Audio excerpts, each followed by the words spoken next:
In this video, I'm going to show you how you can easily take chess lessons on chess.com. Be sure to watch the video to the very end so you don't make any mistakes.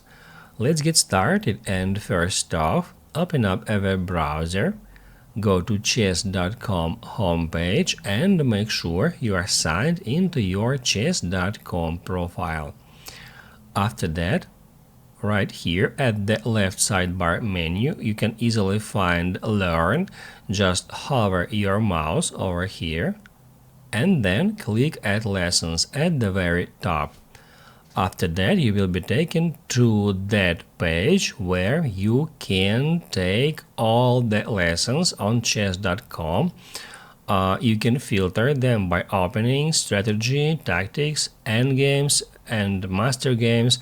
And also, if you scroll down, you can find a bunch of tutorials. Each of them are made by GM or NM and includes several lessons.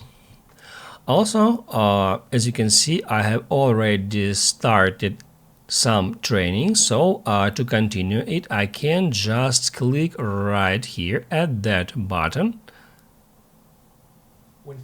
and it will start the training. If this video helped you out, don't forget to hit the like button.